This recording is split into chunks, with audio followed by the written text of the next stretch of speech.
10,000 रुपए और एक ऐसा फैसला जिसने बदल दी पूरी जिंदगी। 20,000 की नौकरी छोड़ने पर लोगों ने कहा गलती कर रही हो, लेकिन अंजलि सिंह ने वही किया जो लोग अक्सर करने से डरते हैं। झूठ के एक छोटे से आइडिया को करोड़ों के बिजनेस में बदल दिया। आज उनकी कंपनी का टर्नओवर 10 करोड़ के पार है और 700 से ज्यादा महिलाओं के घर में इसी बिजनेस से चूल्हा जल रहा है। आखिर कैसे 10,000 की शुरुआत 10 करोड़ की सफलता बन गई? क्या था वो एक फैसला जिसने एक मैनेजर को बना दिया झूठ वाली अंजलि? ये सिर्फ एक बिजनेस स्टोरी नहीं, ये हर उस इंसान की कहानी है जो सपने देखने की हिम्मत रखता है। देखिए झूठ वाली अंजलि की पूरी सक्सेस स्टोरी हमारे इस पॉडकास्ट में। कहते हैं नौकरी आपको सैलरी देती है, लेकिन अगर आपके अंदर कुछ बड़ा करने का जुनून हो तो वही जुनून एक दिन आपकी पहचान बन जाता है। आज हमारे इस पॉडकास्ट में ऐसी ही मेहमान मौजूद हैं जिनका सपना तो एयर होस्टेस बनकर आसमान में उड़ने का था, लेकिन आज वो 700 से ज्यादा महिलाओं को पंख देकर उन्हें ऊंचा उड़ने के लिए प्रेरित कर रही हैं। एक ऐसी संस्था जिसका नाम है जूट फॉर लाइफ। इस संस्था ने कैसे 700 से ज्यादा महिलाओं की लाइफ को बदला है, आज हमारे इस पॉडकास्ट में जानेंगे उन महिला से। और मुझे लगता है कि आज का ये पॉडकास्ट वाकई में बहुत अच्छा होने वाला है, क्योंकि ये सिर्फ अंजलि सिंह की कहानी नहीं है, बल्कि उनके उस संघर्ष की कहानी है जो सपना उन्होंने देखा था और आज उस सपने को साकार करके दिखाया है। तो हम बात करेंगे अंजलि सिंह से। बहुत बहुत स्वागत है अंजलि जी आज के हमारे इस पॉडकास्ट में आपका। धन्यवाद। और मुझे लगता है कि आज ये सिर्फ हमारी आपकी बातचीत नहीं होगी, बल्कि एक मैसेज भी होगा उन महिलाओं के लिए जो ये कहती हैं कि हम महिला हैं, घर का काम भी करें, बच्चों को संभालें, पति के लिए खाना भी बनाएं और फिर काम करके पैसा भी कमाएं, ये नहीं हो पाएगा। तो मुझे लगता है कि उन महिलाओं के लिए प्रेरणा रहेगा आज का जी पॉडकास्ट। बिल्कुल। अंजलि, कैसे आपने ये जूट फॉर लाइफ पूरा बनाया और कैसे लाइफ को बदला, वो तो एक अभी हम आगे भी जानेंगे, लेकिन शुरुआत सबसे पहले अंजलि सिंह से करते हैं। एक लड़की जिसका शुरू से सपना था कि एयर होस्टेस बनेगी, आसमान में ऊंचा उड़ेगी, और उसके बाद एक इतनी बड़ी एंटरप्रेन्योर। कुछ बताएं अपने लिए। श्रुति, सोचा तो कभी मैंने भी नहीं था और मैं हमेशा बोलती हूँ कि प्रभु की कोई इच्छा थी। और हाँ, ज़रूर मैं एयर होस्टेस बनना चाहती थी। लड़कपन का शौक था, ग्लैमर की दुनिया, और इस वक्त बहुत अच्छा लगता था ये सब। बट शायद अच्छा लगता है कि वो सपना पूरा नहीं हो पाया, क्योंकि मैं बनी इस काम के लिए थी और कर कुछ और रही थी, करना कुछ और चाहती थी। तो वही हुआ और ऐसे ही हालात बनते चले गए और ऐसी सिचुएशंस और ऐसे काम करते हम चले गए कि आज आपके सामने एक जूट वाली अंजलि बैठी हुई है। हाँ। और अंजलि सिंह तो शायद अब बहुत पीछे छूट गया और अब लोग मुझे जूट वाली अंजलि के नाम से जानते हैं। काफ़ी लंबा सफ़र है, 16 साल हो गए और इन 16 साल में तमाम महिलाओं से के साथ हमने काम किया। और उद्देश्य सिर्फ जूट फॉर लाइफ का है कि एक हम इसको परिवर्तन की डोर मानते हैं, जहाँ पर ये सिर्फ एम्प्लॉयमेंट नहीं दे रही, लेकिन इसके साथ साथ रोजगार परक महिलाओं को भी शिक्षित कर रही है, महिलाओं को सशक्त कर रही है और उसके साथ साथ पर्यावरण को भी जो है संरक्षित करने का हम लोग काम कर रहे हैं। अच्छा अंजलि, थोड़ा सा मुझे ये भी बताइए कि एक टाइम था जब हम लोग यंग एज में थे और उस समय तो ये भी कहा जाता लड़कियों को बहुत ज्यादा बाहर भेजने को लेकर पाबंदी थी कि जो भी करना अपने शहर में रह के करो, घर से ही करो, बाहर नहीं निकलने देंगे। इस तरह की चीजें आपके साथ हुई, इस तरह का फेस करने को मिला आपको? हाँ, बिल्कुल फेस करने को मिला। इसीलिए शायद इसी पाबंदी की वजह से मैं एयर होस्टेस नहीं बन पाई, क्योंकि पापा ने मम्मी दोनों का था कि जो पढ़ाई करनी है करो यही, लेकिन यहीं पर रहना है लखनऊ में, हम बाहर नहीं जाने देंगे। और 2001 में मैंने MBA किया। उस वक्त हाँ, हालात ऐसे नहीं थे कि इतने पेरेंट्स ओपन माइंडेड नहीं हुआ करते थे।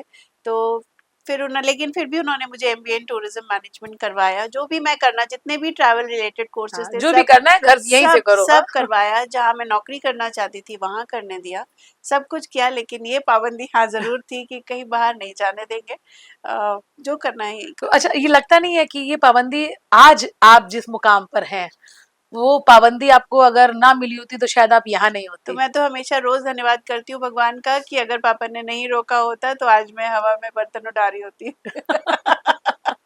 लेकिन आज जूट का इतना बड़ा आप एम्पायर चला रही है। थोड़ा इस जर्नी के बारे में आप जानना चाहेंगे कि कैसे जूट फॉर लाइफ को आपने एस्टेब्लिश किया, क्या चैलेंजेस रहे? तो सबसे पहले ये बताइए कि कैसे आपने शुरुआत की जूट फॉर लाइफ की? ये शुरुआत में प्राइवेट नौकरी कर रही थी। 2004 से मैंने 8 तक जो है प्राइवेट जॉब किया, 10 तक। हाँ। और 10 में फिर अचानक से बहुत ज़्यादा फ्रस्ट्रेशन लेवल हाई हो गया और फिर सोचा कि कुछ अपना काम करना है। मेरे फादर, इसके पीछे मेरे फादर हैं, उन्होंने बैंक ऑफ इंडिया से वीआरएस लिया, रिटायरमेंट लिया और उसके बाद अपना एक एनजीओ स्टार्ट किया। और उस एनजीओ में उन्हें प्रोजेक्ट मिला national jute board ministry of textile से। तो उस दौरान उन्होंने काफ़ी महिलाओं के समूह बना के उनको रोज़गार परक ट्रेनिंग दी। हाँ। तो ये जो वुमेन पावर थी, ट्रेन्ड वुमेन पावर थी, ये मेरे सामने थी और अक्सर वो मैं सुना करती थी, देखा करती थी कि वो काम माँगते थे कि हमने सीख लिया है, अब हमें काम दीजिए। हाँ। वो क्योंकि अशिक्षित थे, ग्रामीण परिवेश से आते थे, तो वो कहीं जाकर मार्केट में नहीं काम कर नहीं सकते कर। थे, उनको एक हेल्पिंग हैंड चाहिए था, हैंड होल्डिंग चाहिए थी। तो फिर उस वक़्त मुझे लगा कि क्यों ना मैं एक ज़रिया बनूँ। लेकिन फिर भी मैं कहूँगी मैंने ऐसा कुछ नहीं सोचा था कि इतना बड़ा ये सब खड़ा हो जाएगा। और एक महिला और एक मशीन से 2010 में हमने ये काम शुरू किया। अ, जब जब मैं काम देने गई तो बहुत सारी जो महिलाएँ रोज़ आती थीं, तो उन्होंने मुझ पे भरोसा नहीं किया और उन्होंने मतलब वो जॉइन नहीं किया उन्होंने मुझे। बट एक थी शबनम परवीन जिसने मेरा साथ दिया और उसने कहा कि दीदी हम लोग काम करते हैं। और शुरुआत के 5-6 महीने मैं और शबनम ने ही काम किया और बहुत मेहनत की। पहले तो हमने सैंपलिंग की। यहाँ पे काम आई शिक्षा, क्योंकि एमबीए किया था, सब अच्छी हाँ, पढ़ाई की थी। मार्केटिंग कैसे करनी है तो वो चीज़ मार्केटिंग आपको। कैसे करनी है, बोलना-चालना कैसे है। हुँ। और उस वक़्त उम्र भी कम थी, तो कहीं भी अगर जाते थे, बात करते थे तो कन्विंसिंग एबिलिटी है, लोग जेन्युइन समझ के काम दे देते थे तो और ये उन्हें फेस नहीं करना पड़ा जेंडर बायस। नहीं करना पड़ा, बल्कि लोगों ने एप्रिशिएट किया, क्योंकि मैं हमेशा उस कैडर से मिली जो कि उस क्लास से मिली जो कि एजुकेटेड। एजुकेटेड था और वो समझता था कि अगर महिला कोई बाहर काम मांगने आई है तो उसको किस नज़र से देखना है।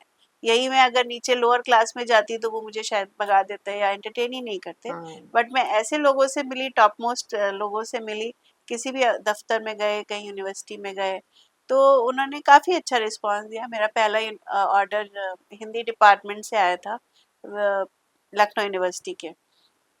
तो लोग एप्रिशिएट करते थे।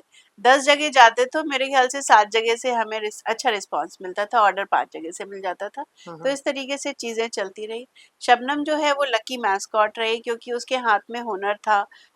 काफ़ी उसको वो अशिक्षित है, ज़्यादा उसकी शिक्षा नहीं है, लेकिन उसके हाथ में हुनर है और वो जूट फॉर लाइफ के लिए लकी मैस्कॉट रही। वो जहाँ के लिए जो सैंपल बनाती थी वो कभी रिजेक्ट नहीं होता था। वाह! तो ऐसे ही धीरे-धीरे लोग जुड़ते गए। फिर हम लोगों ने पहले तो घर से ही सेंटर चालू किया, वहाँ पर 2 महिला, 4 महिला आईं। अ, फिर उसके बाद हमने सोचा कि क्यों ना काम को बढ़ाया जाए।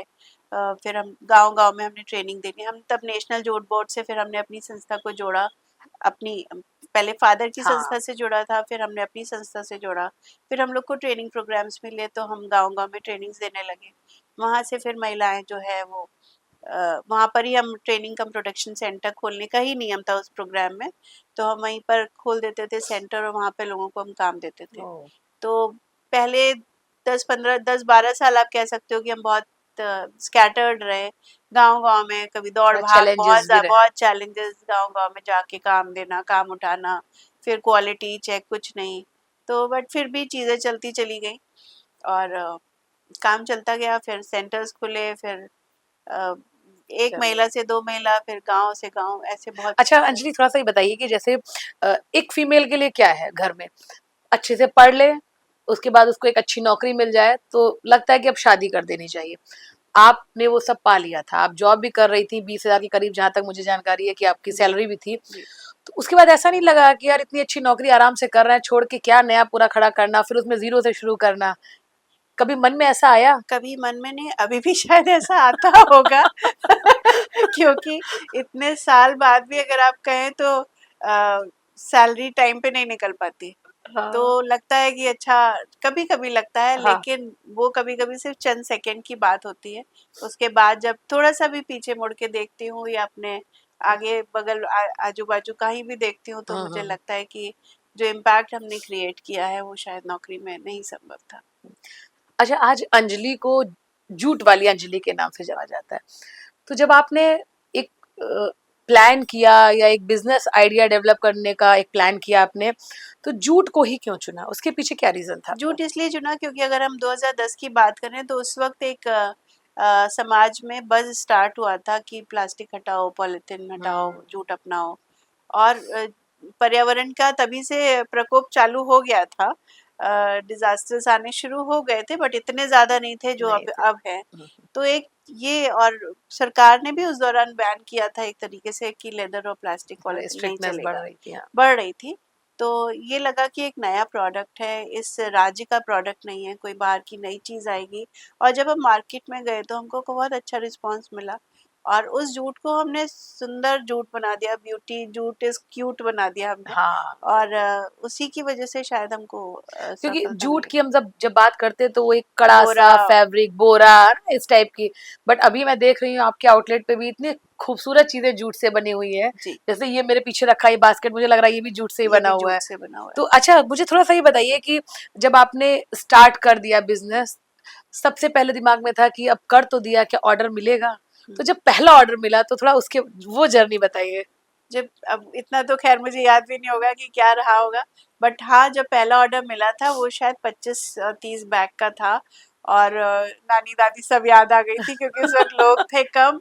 और वो 25, अवेयरनेस भी कम थी मुझे लगता अवेयरनेस है। भी कम थी और लोग थे कम, और वो 25-30 बैग ही जो है वो कैसे कैसे हम लोगों ने बनाए थे। बट लकीली जो है वो सब अच्छा से रहा और बैग उन्होंने बहुत पसंद किए। पर वो बैग बनाने की मेहनत मुझे अभी भी याद है क्योंकि सारे कारीगर भी नए थे, कुछ ऐसे ऐसा एक्सपर्टीज भी नहीं थी, हम्म। सिर्फ ट्रेनिंग ही तो प्राप्त किया था उन्होंने। तो काफ़ी चैलेंजेस आए, चैलेंजेस तो खैर बहुत आए, और आज जितने वहाँ उस वक्त थे उससे 1000 गुना चैलेंजेस अब है क्योंकि लोग बढ़ गया है, सेटअप बढ़ गया है, लोगों की डिमांड्स बढ़ गई हैं, एक्सपेक्टेशंस बढ़ गई है, और हमारी हमारी भी तरफ से बहुत सारे प्रोमिसेस जो है वो अपने क्लाइंट के लिए बढ़ गए हैं। अच्छा अंजलि, ये तो माना जाता है कि महिलाएं हुनर का खजाना होती है, और आपने उस खजाने को पहचाना और एक नया हुनर बढ़ाया जूट को लेकर। क्या जब आप पहली बार, जब आपकी इनकम हुई, जब ये लगा ना कि आज माल बिक गया है और आज इतना हमने प्रॉफिट किया है, तो उस समय लगा कि हाँ सही फैसला लिया था नौकरी छोड़ने का? हाँ, जब क्योंकि एक ऑर्डर के बाद दूसरा ऑर्डर आ जाता है, तो ये लगता है कि हाँ, सही फ़ैसला लिया था। उस वक़्त ये नहीं समझ आता कि इसमें कितने चैलेंजेस आएँगे, बट उस मोमेंट की अगर बात करें, जब काम में हाथ में काम आता रहता है और आपके साथ लोग जुड़े हुए होते हैं और लोग आने के लिए इच्छुक होते हैं, लोग आप पे भरोसा कर रहे होते हैं, तो एक तरफ कुआँ हो जाता है, एक तरफ खाई हो जाती है। अब आप इस रास्ते पे होते हैं कि आप वापस जा नहीं हाँ, नहीं। सकते और आगे ही बढ़ने के आपके पास ऑप्शन रह क्या जाता है। क्रिटिसिज्म का सामना करने को मिला कि बिल्कुल, क्या ये बिल्कुल। जूट का ही क्या करने जा रही हो आप? बिल्कुल, बिल्कुल, अगर आप यही काम कोई क्योंकि मुझे पुरुष, लग रहा है उस टाइम पे वो डिस्पोजेबल ग्लास प्लेट्स इसका बड़ा कल्चर था, 2010 से पहले लोग ये सब बड़ा फैक्ट्रीज लगाते, लेकिन आपने बिल्कुल आप अलग। क्रिटिसिज्म की बात करिए तो मैं समाज पे आऊँगी, परिवार पे आऊँगी। तो वही काम अगर पुरुष स्टार्ट करता तो शायद उसको बहुत एप्रिसिएशंस मिलते। लेकिन अगर मैंने जो काम किया तो लोग समझ ही नहीं रहे थे कि क्यों क्यों शुरू किया क्यों? है, क्या ज़रूरत पड़ गई करने की और करना क्या चाहती है, वो कभी किसी ने समझा ही नहीं। पेपर में आर्टिकल्स आते थे, कवरेज आते थे तो अपने ही मज़ाक बनाते थे। उसमें लिखा होता था कि रोटी बनाने की बजाय रोज़गार दिया, तो उस चीज़ का भी मैंने बहुत क्रिटिसिज़्म सहा है, अपनों से सहा है। और बट ठीक है, चलता रहा और वही आज अपने वैल्यू करते हैं वैल्यू आपको। करते हैं। एग्जैक्टली, जो पहले क्रिटिसाइज करते थे आज वो आपको वो वैल्यू करते हैं हाँ क्योंकि अब अप्रिशिएट करते जो हैं। किया है वो बहुत अच्छा किया अच्छा है। अंजलि, आज जो हमारा ये पॉडकास्ट है, हम ये चाहते हैं कि ये वो तमाम महिलाएं देखें जिनके अंदर हुनर है, लेकिन डर सबसे बड़ा है फाइनेंशियल क्राइसिस। करना चाहते हैं, उनके अंदर टैलेंट है, लेकिन उनको पता ही नहीं है कि वो कैसे करें, क्योंकि सारी चीजें आके रुक जाती हैं पैसे पर। आपके पास उतना पैसा नहीं है, आपके पास हुनर तो है। तो थोड़ा आप मुझे बताएं अपनी जर्नी के बारे में, जब आपने स्टार्ट किया तो किस तरह से आपको बैंक का सपोर्ट मिला? भारत सरकार है, प्रदेश सरकार है, कई योजनाएं लेके आई है, एमएसएमई जो सबसे बड़ी इस समय योजना मानी जा रही है, कई स्टार्टअप एमएसएमई के अंतर्गत चल रहे हैं। आपको कितना सपोर्ट मिला उसका, और अगर आप अप्लाई करते हैं तो उसका प्रोसेस क्या होना चाहिए? सबसे बड़ी बात तो महिलाओं को जानकारी क्यों नहीं होती या किसी को भी जानकारी क्यों नहीं होती, क्योंकि वो लोग सोच तो लेते हैं काम करना लेकिन उसके लिए R&D नहीं करते, जो कि बहुत इम्पोर्टेंट है आज के ज़माने में। अगर आप सोशल मीडिया, आज सुबह ही मैं बोल रही थी कि सोशल मीडिया हम लोग को कितना अवेयर रख रहा है, कहीं किसी कोने में देश की कोई घटना होती है और हम सब उसके लिए चर्चा कर रहे हैं, अदरवाइज कहाँ पता होता था। कहाँ। चीजें निगेटिव भी हुई हैं लेकिन बहुत पॉजिटिव भी हुई है। तो इसके लिए एकमात्र राय मेरी तो ये है कि आपको अपने आप को अपडेट रखना पड़ेगा। आपको अपनी धार जो है लगवाते रहनी चाहिए। अगर आप आज आप सोशल मीडिया उठा के देख लीजिए, आप कितने ऐसी महिलाओं की रील्स देखते हैं जो कि बड़ा सा सिंदूर लगाए होती है, सर पे शायद पल्लू भी होता है और लाखों के उनके फॉलोअर्स है। फॉलोअर्स है। तो वो कहीं ना कहीं उन्होंने अपने आप को वहीं पर रखते हुए अपने आप को अपग्रेड किया है। चीजें आप देखिए कैसे कैसे लोग टिप्स देते हैं जो कि उनके मुंह से सुन के सूट ही नहीं करता, अरे ये इसको इतनी जानकारी कितनी है, जानकारी है। लेकिन वो दे रही है और आप उसे सुन रहे हैं। तो कहीं ना कहीं आपको अवेयर होना पड़ेगा। रही बात फाइनेंसेस की, फाइनेंस की कोई कमी नहीं है। अगर पहली बात तो आपका प्लान अच्छा है, आपकी नीयत अच्छी है और आप करने का जज्बा रखते हैं, जज्बा। तो आपको जानकारी होनी चाहिए। हर एक बैंक को टारगेट है कि एक महिला को, एक शेड्यूल कास्ट और एक जनरल को लोन देना है। वो टारगेट बैंक्स पूरा नहीं कर पाते। कोई उनके पास औरत जाती ही नहीं है कि मुझे लोन दे दो। ओह! औरतें रोती रहती हैं कि हमें कोई लोन नहीं देगा, लेकिन वो लोन लेने नहीं जाते। उनकी अशिक्षा है, उनकी अज्ञानता है जिस वजह से ये काम नहीं होता। तो इसके लिए आपको अवेयर रहना पड़ेगा। भारत सरकार है, बैंक्स हैं, स्टेट गवर्नमेंट है, इतनी सारी योजनाएं हैं जिसके तहत आप पैसा ले सकते हैं। जिसके लिए आपको आपको थोड़ा सा रिसर्च करनी पड़ेगी। आपको लाइक माइंडेड लोगों के साथ मिलना पड़ेगा, उठना बैठना पड़ेगा, उनको सुनना पड़ेगा। तो ये काम करना चाहिए। और हमेशा सरकार की जो योजनाएं हैं वो कहते हैं कुछ उनके क्राइटेरिया हैं। अगर वो 3 साल बैंक आपको ऐसे ही लोन नहीं दे देती तो लोग बैंक को बहुत जल्दी क्रिटिसाइज कर देते हैं। हाँ, अरे अब वो आपको पैसा दे रहे हैं तो उन्हें अपनी शर्तें और अपनी वो सिक्योरिटी तो तो आपको पूरी चाहिए करनी ना। पड़ेगी। तो एग्ज़ैक्टली। लोग क्रिटिसाइज पहले करते हैं और अपनी अपनी कमियों को पूरा नहीं करते। ये नहीं कि उसको कमियों को सुधार लें और आगे बढ़ें। और उस बैंक क्यों, आप किसी को 2 रुपए ऐसे दे देते हो क्या, बिना उससे गारंटी लिए कि भाई वापस बिल्कुल, करोगे कि बिल्कुल। नहीं करोगे? तो बैंक तो आपको लाखों रुपए देने को बैठी है, तो वो कैसे आपको ऐसे करेगी? तो इसलिए पहले अपने आपको एलिजिबिलिटी क्राइटेरिया लाइए। अगर आप महिला उद्यमी हैं तो जो भी आपकी कंपनी है, कोई भी आपको लोन देता है तो 2-3 साल का, एनजीओ है तो 3 साल का आपको एक्सपीरियंस होना चाहिए। आपको इतना सर्टेन लेवल ऑफ टर्नओवर हो, 1 लाख, 2 लाख, 50,000, जो भी आप जहाँ से शुरू कर रहे हैं, कुछ तो अगले को दिखे कि आप क्या कर रहे हो, कहाँ हुँ, क्या करोगे और उस प्रोडक्ट की वायबिलिटी क्या है, सस्टेनेबिलिटी क्या है, कैसे आप उसको आगे लेके जाओगे, स्केलेबिलिटी क्या है। तो ये सब चीज़ें तो समझनी पड़ेगी। तो इसके लिए सबसे बड़ी बात है अपने अंदर इच्छा शक्ति लाइए इच्छा कि शक्ति। मुझे ये करना है, मुझे ये मैं ये कर सकती हूँ, तब आप ये काम कर पाएंगे। और योजनाएं जो है उनमें आप बहुत इजीली अप्लाई कर सकते हैं। अगर आप पहले तो आप एलिजिबिलिटी क्राइटेरिया देख लीजिए, अगर आप फिट बैठ रहे हैं तो आप उनमें अप्लाई कर सकते हैं बिल्कुल। और उसकी जो भी शर्तें हैं, आजकल तो सारा कहीं आपको दौड़ना भी नहीं है, सारे सब ऑनलाइन। ऑनलाइन अप्लाई होता है। आप पहले ही आप पढ़ लें, उनके जितने भी अटैचमेंट्स हैं वो पहले हुँ, रेडी रखें, उनको आप अप्लाई करें, उनको अपलोड करें और फिर आपको अ, जैसे भी आपके लिंक्स है, या लिंक्स की भी ज़रूरत नहीं पड़ती है लेकिन हाँ पड़ती भी है, ये भी मैं कह रही हूँ। आप लिंक्स होंगे तो आप उस चीज़ों को अच्छे से समझ के अप्लाई कर पाएंगे। तो आप ऐसे करें। और अगर आप जेन्युइन हैं तो ऑर्डर, काम आपको, प्रोजेक्ट, प्रोग्राम सब मिलता है। सब मिलता है। और हमने 2018 में, पहले तो हमने 2013 में पीएमईजीपी योजना लिया, prime minister employment generation program के तहत हमने 13 लाख रुपए का लोन लिया था। वहां से काम को एक बूस्टअप मिला था। तो उसके बाद 10 साल हम अपने ही आप मेहनत करते रहे, क्योंकि पापा मेरे बैंक में थे तो हमेशा से बोलते थे तुम्हें जो करना है करो, मतलब थोड़ा सरकार से दूर रहो, तुम हुँ, अपने लेवल पे जो कर सकते हो करो। बट 2018 में एक ऐसा ऑफर आया, एक सरकारी अधिकारी की तरफ से ही आया, उन्होंने हमारा काम देखा हुआ था। तो उन्होंने ही कहा कि तुम इस प्रोजेक्ट के लिए अप्लाई करो, तो हमने अप्लाई किया। बहुत सारे पापड़ बेलने पड़े क्योंकि जो क्राइटेरिया था वो बहुत स्ट्रिक्ट था, बहुत हैवी था हमारे लिए, हम इतना नहीं उठा सकते थे, फाइनेंशियली इतने केपेबल नहीं थे। बट चीज़ें अगर आप चाहो तो मैनेज आपकी अ, कहीं से भी, किसी भी सोर्स से वो चीज़ें आपके आ पास आ जाती है। जाती हैं अगर आप सही तरीके से चाहते हो। हुँ, आज आप चाहो कि 10,000 रुपए मुझे चाहिए और आप सच में, अगर आपको वो जेन्युइन तरीके से है तो इच्छा अनिच्छा किसी भी रास्ते से वो आ आ जाएगा आपके जाएगा, पास जो है। आपके अंदर और जुनून होना आपके चाहिए। अंदर जुनून होना चाहिए, आपका रिश्तेदार दे देगा, आपका भाई दे देगा, आपका फ्रेंड दे देगा, आपको बैंक से लोन मिल जाएगा, कुछ भी हो जाएगा, आप गोल्ड अपना गिरवी रख सकते हो, कुछ भी हो सकता है। इस ऑप्शन है आपके पास, बस आपको उनको तलाशना है और उस पर काम करना है। हम जो महिलाओं के संग काम करते हैं ग्रामीण, वहाँ पे लोन इज अ हवा, वे हम्म। बहुत बड़ा हुआ है, हमें मर जाएंगे लेकिन हम अच्छा, लोन छोटे नहीं। गांव में अभी भी इस अभी चीज को भी है है। अंजलि, आप मानिए कि जो मर्द हैं गांव के या छोटी जगहों पे बिजनेसमैन, मोस्टली मैंने बिजनेसमैन फैमिलीज में देखा, उनको लगता है कि भाई लोन वोन से दूर रहो, इससे नहीं मुझे चक्कर में पड़ना है, भले ना करे काम। और मुझे लगता है कि अगर आपको और ये आगे गवर्नमेंट बढ़ना है, फैसिलिटीज दे रही है अगर तो आपको आगे बढ़ना है तो आपको लोन लेना ही पड़ेगा। एक लोन को चुकाने के लिए दूसरा लोन लेने की भी हिम्मत होनी हिम्मत चाहिए, होनी और यही आप हिम्मत कर पाते हो तो आप आगे बढ़ते चाहिए। अच्छा, थोड़ा ये बताइए, जूट फॉर लाइफ जो ये आपने इसका नाम दिया है, क्या, कैसे ये एक आया कि इसको ये जूट फॉर लाइफ नाम दिया जाए, इसके पीछे क्या आपका सोच थी? हो। जूट फॉर लाइफ, मैं अपनी सक्सेस के बारे में बताना चाहूंगी कि दो एस्पेक्ट होते हैं, एक तो होता है बीइंग जेन्युइन और एक होता है बीइंग विजिबल।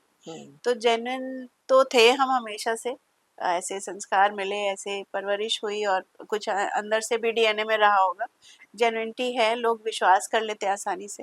दूसरा था बीइंग विजिबल। मैं हमेशा से जो भी काम सोशल मीडिया में कब आई मुझे नहीं पता, बट हाँ फेसबुक पे बहुत पुराने से यूज़ करती थी, और जो भी काम हम करते थे तो उसको फेसबुक पे डालते थे।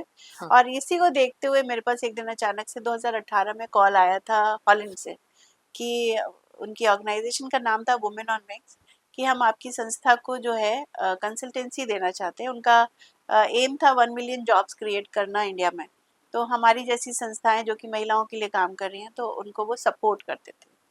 तो फिर वो पूरी टीम आई, उन्होंने हमें असेस किया, गांव-गांव में एक-एक हमारे महिलाओं से मिले जाके, और उनको बहुत अच्छा लगा। फिर हमने एक एग्रीमेंट साइन किया जिसमें उन्होंने हमें 3 साल के लिए अपनी कंसल्टेंसी प्रो बोनो बेसिस पे देने के लिए बात कही, और हमें पूरा उन्होंने 3 साल तक ट्रेन किया है। मतलब हॉलैंड से लोग आते थे, टीम आती थी, और हमें अकेले में इंडिविजुअल आपको इंटरनेशनल लेवल की ट्रेनिंग मिलती थी। कोई कोई नहीं, कोई और नहीं, आप और वो सिर्फ, और आप जूट फॉर लाइफ के बारे में बात हो रही है कि इसको कैसे आगे बढ़ाना है।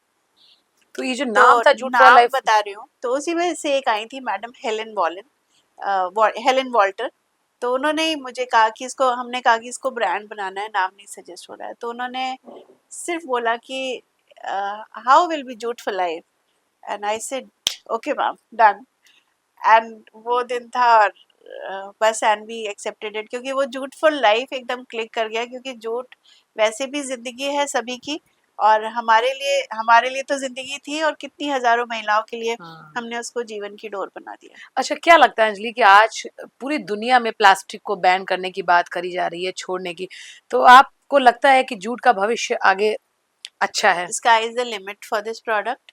और इसके साथ साथ कॉटन, खादी, कैनवस, इन सब का भविष्य है। और जूट का तो खैर भविष्य उज्जवल है, क्योंकि अभी तो बहुत सारी कंट्रीज है जहाँ पर जूट को हाँ हो गई है, और वहाँ पर कोई भी सप्लायर नहीं है, अभी किसी ने काम शुरू नहीं किया है। ओह। अभी मेरा एक ऐसे ही कनाडा की एक सिटी से ऑर्डर आया है, जहाँ पे वो फर्स्ट इंडियन है जो कि वहाँ पर वो जूट इंट्रोड्यूस करेंगे।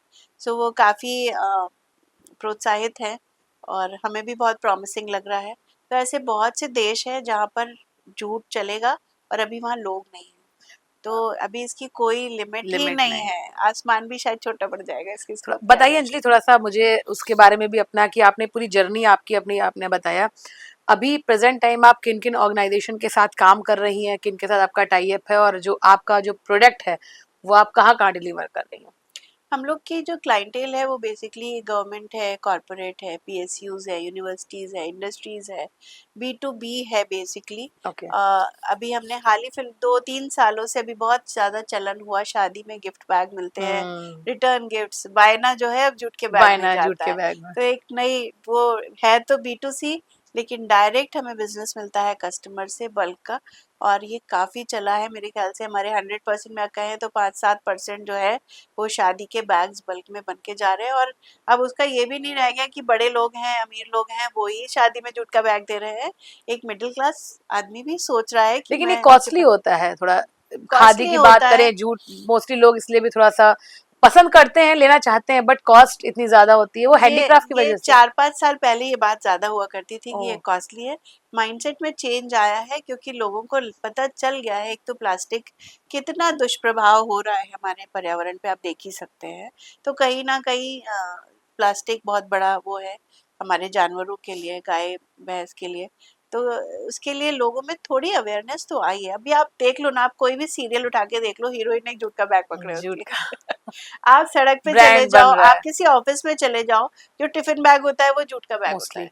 हम, मुझे लगता है मैं खुद भी जूट का ही यूज जी करती जी, हूँ। तो लोग यूज कर रहे हैं। और रही बात कॉस्टली होने की, कॉस्टली है बट वो उस कॉस्ट की वो आपको वैल्यू भी तो दे रहा है। वैल्यू भी तो। वो आपको 2 साल चल भी तो रहा है। आप कागज का बैग 50 रुपए, उतने ही 50 रुपए का आप एक कागज का बैग लाते हो, लेकिन वो घर आते ही वो नीचे से उसका गोंद निकल हम्म, जाता है और आपकी चीजें नीचे गिर चीजें जाती है। नहीं तो कम से कम वो लोग अब समझ रहे हैं, तो लोग लेते हैं। और हम अपनी प्राइसिंग जो है कॉम्पिटिटिव रखते हैं। किसी को भी, हमारे लिए एक मजबूरी है काम लेना, क्योंकि इतने सारे लोग, जब आपको रेगुलर काम देना है तो आपको प्राइसिंग को अपना कॉम्पिटिटिव रखना पड़ेगा। तो आप यकीन नहीं मानेंगे, कैलकाटा जहाँ से हम जूट लेते हैं वहाँ पर भी हम बैग सप्लाई करते हैं। वाह, जहाँ से रॉ मटेरियल आपके आते हैं जी, सारे। तो जैसे वहाँ शंकर नेत्रालय है वहाँ और चेन्नई में, हम्म। तो दोनों जगह हमारे बैग जाते हैं। सारे बैंक्स हमारे, PNB, UBI, Canara, bank of UP India, government के साथ भी आपका यूपी कोलैबोरेशन? गवर्नमेंट के जितने भी सीएम सर के प्रोजेक्ट्स होते हैं, तो हम लोगों के थ्रू ही बैग जाते हैं। अगर कोई डिपार्टमेंट है जहाँ पर कोई मिडिल मैन है, तो वो भी अगर आता है तो वो हमसे ही लेकर जाते हैं। तो इस तरीके का मार्केट तो हमने कैप्चर कर लिया है। और लोग नहीं लेते हैं, जानते हैं सब jute for life. Jute for life को, जूट वाली अंजलि को भी जूट सब फॉर जानते हैं। लाइफ, जी जी। अच्छा अंजलि, थोड़ा ये मुझे बताइए कि आपने बताया कि एक महिला से आपने शुरू किया अपना बिजनेस, आज 700 से ज्यादा महिलाएं आपके साथ जुड़ी हुई हैं। क्या सबसे पहले कितना उन महिलाओं की जिंदगी में बदलाव आया है, और जब आप उनको जोड़ रही थे तो चैलेंजेस सबसे ज्यादा क्या आ रहे थे आपके सामने? सबसे ज़्यादा चैलेंजेस थे किसी महिला को घर से बाहर निकालना। वो खुद ही नहीं निकलना चाहती। वो अपने उस घेरे में ना, वो उसको अपनी नियति मान लेती है कि मुझे तो यही करना है, मैंने शादी हो गई है, मुझे बच्चे पैदा करने हैं, खाना बनाना है, पति की सेवा करनी है, परिवार को पालना है। हम्म। ये उसने अपनी नियति मान ली है। वो कुछ करना भी चाहती है तो नहीं करती, वो खुद नहीं करती। और वो खुद करना चाहेगी जिस दिन, उस दिन वो कर ले जाएगी, उसे कोई नहीं रोकेगा। रोकेगा रोकेगा, और वो उसको रुकना नहीं है, ये मेरा कहना है। हम्म। और जो नहीं रुकते वही आगे बढ़ पाते हैं, अदरवाइज वो फिर खाना बनाते फिर रहते हैं। अच्छा, क्या उनकी लाइफ में जो इम्पैक्ट आया, आप पूछ रहे हो, तो लाइफ में बहुत इम्पैक्ट आया है। एक एक एग्जाम्पल, लोगों ने अपनी शादियां की हैं, अपने बच्चों की शादियां की हैं, घर बनवा रहे हैं। जो लड़कियां पहले मतलब जो जिनकी अभी मैं लेटेस्ट शादियां देख रही हूँ, तो वो अपने मन की शॉपिंग्स कर पाती है अपनी शादी अनुसार। उन्हें अपने किसी का, घर वाले का मुंह नहीं देखना है। इस तरीके से हम लोग काम किया। हमने लखनऊ और बाराबंकी के जेलों में काम किया। वहाँ की जो ट्रेनिंग दिया, वो लोग उनको जब छुड़वाया तो बाहर आके उन्होंने सिलाई मशीन रख के और काम शुरू किया। वाह, इस तरीके की हमने सक्सेस स्टोरीज क्रिएट की हैं। काम तो बहुत किया है। तो अपने बिजनेस के टर्न, हालांकि तो पर्सनल क्वेश्चन है, अपना बिजनेस कोई नहीं बताता, बट चूंकि अब जूट फॉर लाइफ एक ब्रांड बन गया है, तो बिजनेस टर्नओवर के बारे में बताएं थोड़ा। देखिए, 10,000 रुपए से शुरू किया हुआ उद्यम, अगर आप आज उसकी वैल्यू, अगर वैल्यूएशन आप करते हैं, तो ये मेरे ख्याल से ये 10 CR का प्रोजेक्ट है। अब ज़्यादा ही होगा, अभी मैं इतना नहीं बता पाऊंगी आपको। और टर्नओवर इस साल हम लोग अराउंड 5 CR क्रॉस कर लेंगे। क्रॉस करना, चलिए ऑल द बेस्ट। अच्छा अंजलि, ये बताइए कि भारत जो है इस समय जूट का हब बन गया है, तो आपको लगता है कि आपने 2010 में जो फैसला लिया था वो आज लगता है कि हाँ बहुत सही ले लिया? वो तो बहुत सही लिया है। देखिए ना, आज आप आज आप मेरे ही स्टूडियो में बैठ के आप मेरा इंटरव्यू ले रही हैं, तो इससे अच्छी क्या बात हो सकती है।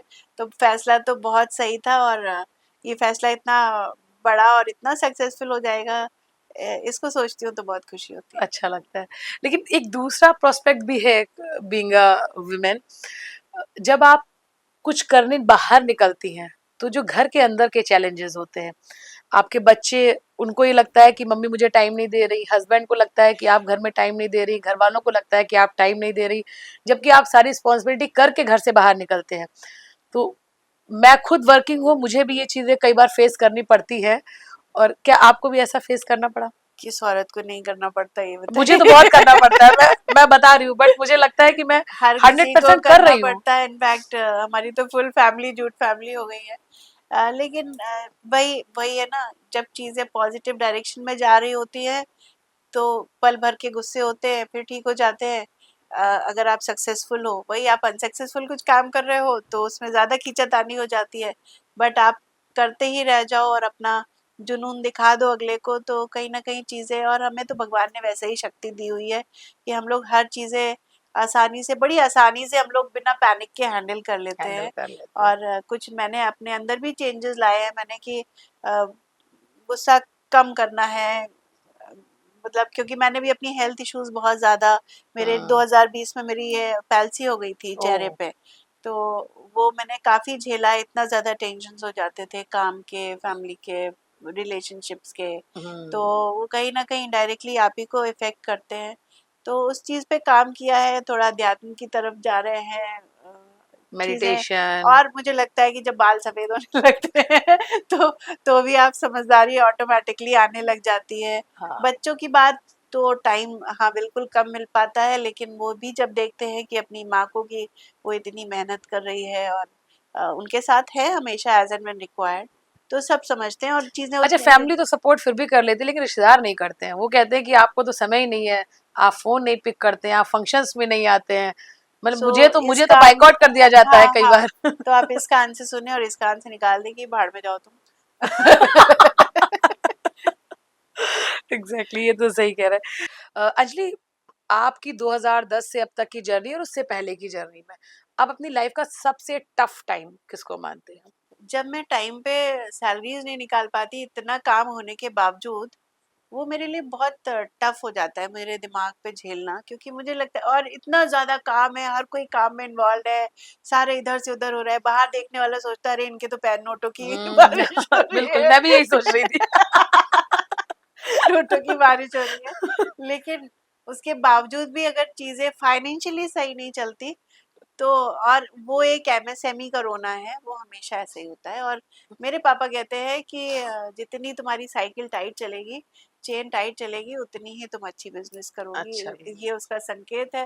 तो फिर उनकी ये बात याद करके मैं खुश हो जाती अच्छा, सबसे यादगार दिन आपका? हूँ। जब ये स्फूर्ति प्रोजेक्ट सैंक्शन हुआ था ना, 4.5 करोड़ रुपए आपको सरकार दे रही है ग्रांट में, कोई लोन नहीं, कोई आपको वापस नहीं चुकाना है, और इतना बड़ा काम, आप इस लेवल से आप सीधे टॉप लेवल पे पहुंच रहे हो। क्योंकि अगर वो नहीं होता तो हम तो अभी भी गांव-गांव में भटक रहे होते, स्कैटर्ड होते। और इस जन्म में तो हम कितनी भी मेहनत कर लेते तो हम इतनी बड़ी बिल्डिंग और इतनी मशीनें नहीं खरीद बिल्कुल। पाते। तो कहीं ना कहीं भगवान ने छप्पर फाड़ के दिया, और भगवान की दया से अभी रोज कुछ ना कुछ नए चमत्कार होते हैं, रोज एक नई खबरें आती हैं, रोज एक नए एसोसिएशंस हो रहे हैं, रोज नए लोगों से मिलती हूँ। एक से नहीं मिलती, दसियों लोगों से रोज मिलना होता है, जो कि आप आपसे ऊपर हैं, आप उनसे इंस्पिरेशन ले सकते हो। आपसे नीचे लोग आपके संग फोटो खिंचाने को कहते हैं, तो चीजें अच्छा लगता है जब मतलब अच्छा लगता है बहुत। अब मैं किसी मीटिंग में जाती हूँ, कहीं लेक्चर मैंने दिया, उसके बाद लोगों की लाइन लग जाती है कि आप मैम आपके संग एक फोटो, तो अंदर ही अंदर से विश्वास भी नहीं होता, अच्छा मेरे संग फोटो ले ली। अच्छा, डेस्टिनी पे कितना बिलीव है आपको? बहुत ज्यादा, बहुत ज्यादा, ज्यादा बिलीव बहुत है? ज्यादा बिलीव करती हूँ। और ये बहुत मानती हूँ कि जो हुआ है वो किसी अच्छे के लिए हुआ है। इस बात पे तो मैं सोते वक्त भी यकीन मानती हूँ कि कुछ ना कुछ अच्छाई रहती है। कुछ भी, कुछ भी ये कप यहाँ से वहां भी हिला होगा तो किसी वजह से हिला होगा, और वो आपके लिए अच्छा होगा। अच्छा, अभी आपने एक बात कही ना कि कौन परेशान नहीं होता है, सबको टेंशन तो रहती है। और फिर जब आप कुछ बड़ा करने का सपना देखते हो और आपके ऊपर जिम्मेदारी होती है सैकड़ों लोगों की, कई बार ऐसा हुआ है कि रात में नींद नहीं आ रही हो? रात में नींद नहीं आती, 3 बजे मैं पसीने पसीना होके उठ जाती हूँ, फिर एकदम से लगता है कहीं हार्ट अटैक तो नहीं आ रहा। और ये तो, और इस शायद उम्र के पड़ाव में भी हूँ, तो जहाँ डॉक्टर्स कहते हैं कि अच्छा ये आपका प्री मेनोपॉज होगा, ये होगा, वो हम्म। होगा, तो उसके सिम्टम्स हैं। लेकिन वो मुझे पता है कि वो किसी के सिम्टम नहीं है, वो मेरी अंदर की घबराहट है कि अरे कैसे अरेंज होगा, कैसे होगा। लेकिन हर महीना इसी चिंता करते करते जो है वो गुजर जाता है, पता तो झूठ नहीं। वाली। एक एक मैं टिप आप लोगों को हाँ देना हाँ। चाहूंगी, मैं एक चीज यूज करती हूँ जो हर महिला को अपने पास रखनी, हर व्यक्ति को अपने पास रखना चाहिए। होम्योपैथी का बैच फ्लावर का रेस्क्यू रेमेडी, ओ। इसकी आप शीशी जो है अपने पास रखा करें। ये कोई दवा नहीं है, ये आपके दिमाग को सुकून देगा। आप सर्च कर सकते हैं, आप गूगल कर सकते हैं। रेस्ट, टाइप ऑफ मेडिसिन है? It is not a medicine, it is a remedy you can say. Oh. आप इसको सिर्फ पानी में 2-4 बूंदे आप, एंड आप वो खुद सुकून महसूस करोगे। तो वो मतलब बेसिकली वो आपको किसी शॉक से या किसी ट्रॉमा से या किसी आपको एंजाइटी से वो आपको दिमाग को शांत करता है। It is not at all a medicine. आप दिन भर उसको 2-3 बूंदे आप बोतल में डाल के पी सकते हो। तो मेरे साथ इतनी महिलाएं, जब कोई परेशान होती है तो मेरी शीशी बाहर निकल आती है। दवा तो निकाला। झूठ वाली अंजलि डॉक्टर भी है। हाँ, वो मैं डॉक्टर भी हूँ, क्योंकि लोग सारे के सारे मुझे रिपोर्ट्स हाँ। दिखाने आते हैं, ऐसा लगता है मैं ही डॉक्टर हूँ क्या? क्योंकि मैं सारा गूगल करके उनको सारे डायग्नोसिस बता देती हूँ। तो तो, तो अंजलि, आने वाले 5 सालों में आप जूट फॉर लाइफ की लाइफ क्या देखती हैं? अभी हम लोग एक्सपोर्ट में उतर रहे हैं इस साल से धीरे-धीरे। आप जैसे देख रहे होंगे, ये हमने हैंडीक्राफ्ट भी स्टार्ट किया है, हम्म। तो अभी हम लोग इसको एक्सपोर्ट पे लेकर जाएंगे। अच्छा। और एक एक्सपोर्ट में भी पहचान बनानी है। अभी तो डोमेस्टिक पहचान बनी हुई है, बट डोमेस्टिक और होम कुछ फर्निशिंग। कंट्रीज से आपकी बात हो रही है अभी? हाँ, हमारी कनाडा, यूएस, बेसिकली हम लोग यूरोपियन मार्केट पकड़ेंगे। European markets. जी। और बात चल रही है, सैंपल्स भी चले गए हैं, तो वी आर होपिंग हम्म। कि बहुत कुछ अच्छा होने वाला है। और बहुत और भी बहुत सारे एसोसिएशंस ऐसे हैं जो कि काफ़ी प्रॉमिसिंग हैं। अब कंपनीज सीएसआर भी दे रही हैं हमारी ऑर्गेनाइजेशन को, क्योंकि देखती हैं कि हम इतने लोगों का भला कर रहे हैं, तो वो लोग भी अपना सीएसआर के लिए भी भरोसा कर रहे हैं हमारी संस्था पे। जिससे कि एक अच्छी इमेज जा रही है जूट फॉर लाइफ की बाहर, जो भी हम सीएसआर प्रोजेक्ट्स कर रहे हैं, तो अच्छा है सब। तो अच्छा अंजलि, मैं चाहती हूँ कि एक बार आप थोड़ा उन महिलाओं को, उन लड़कियों को भी कुछ टिप्स दें जो कुछ करना तो चाहती हैं लेकिन डर जाती हैं। डरना तो बहुत लाज़मी है, आपको डरना भी चाहिए कि जो भी आप करने जा रहे हैं कि वो सही है कि गलत है। बस इतना कहना चाहूँगी कि जो आप करना चाह रहे हैं, उसपे पहले खुद पे यकीन करिए। क्योंकि जब तक आप खुद पे यकीन नहीं करेंगे, तब तक कोई और आप पे यकीन नहीं कर पाएगा। और आपको ही हिम्मत करनी पड़ेगी, पूरी दुनिया आपके पीछे पड़ जाएगी आपको पीछे खींचने के लिए। लेकिन अगर आप उस खींचने से आपने उनके हाथ अपने तक नहीं आने दिए ना, तो आप आगे निकल जाएँगे और फिर वो लोग आपको हाथों हाथ लेंगे, इस बात का यकीन रखिएगा, जैसा कि जूट पर लाइफ के साथ हो रहा है। अच्छा अंजलि, अभी हम अपने पॉडकास्ट के एक लास्ट सेशन होता है रैपिड फायर। कुछ क्वेश्चंस जिसका आपको रैपिडली आंसर देना होगा, तो should we start? Yes. Okay. नौकरी या बिजनेस? बिज़नेस। पैसा या सुकून? सुकून। सफलता एक शब्द में? सुकून। एक आदत जिसे आप आपकी जिंदगी बदल दी है? मुस्कुराते रहो। एक गलती जिसे कभी दोबारा नहीं करना चाहेंगी? नौकरी। एक महिला बिजनेसमैन जिसका आप हमेशा सम्मान करती हैं, किसी से मोटिवेट है आप? मेल फीमेल कोई भी चलेगा, जिससे मोटिवेट है कि आपने जूट फॉर लाइफ को स्टार्ट किया, सेल्फ मोटिवेशन है आपका। एक लड़की के लिए आपकी सलाह क्या होगी? हिम्मत रखो और आगे बढ़ो। और उन माता पिताओं के लिए कि जो लड़कियों को अक्सर कहते हैं कि तुम बेटी हो, घर में ही रहो, तुम्हारी जगह बस यही है, लेकिन उनको नहीं पता है कि अंजलि जैसी लड़कियां भी होती हैं। बेटा बेटा पढ़ाओ, बेटी बचाओ, एक तो ये बात है। और दूसरा उन माँ बापों के लिए ये है कि वो बेटी जिसको आप दूसरे की धन दौलत समझते हैं, वो किसी और की नहीं, सिर्फ आपकी, और हमेशा आपके काम आने वाली है, चाहे उसको आप कहीं भी भेज दें। और उस पर यकीन करिए, और उसको भेजने से पहले उसको कुछ बनाने की सोचिए।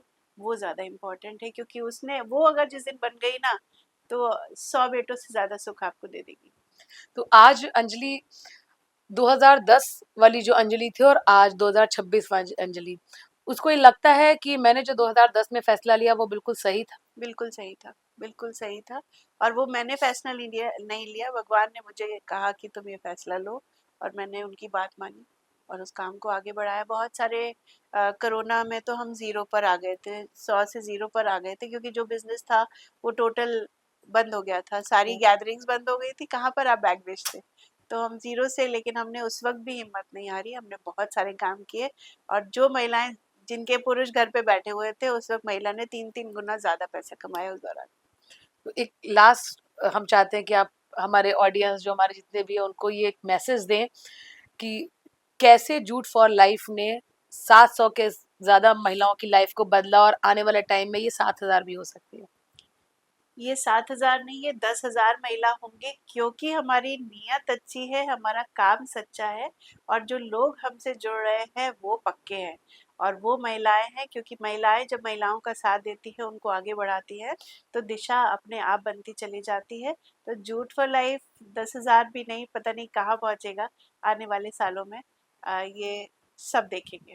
तो हमसे बात करने के लिए बहुत बहुत धन्यवाद। तो अंजलि सिंह जो सिर्फ अब अंजलि सिंह नहीं रही हैं, वो जूट वाली अंजलि बन चुकी हैं, और मुझे लगता है कि जो भी इनको जानता होगा वो अब अंजलि सिंह नहीं, जूट वाली अंजलि के नाम से ही जानता होगा आपको जी अंजलि। जी।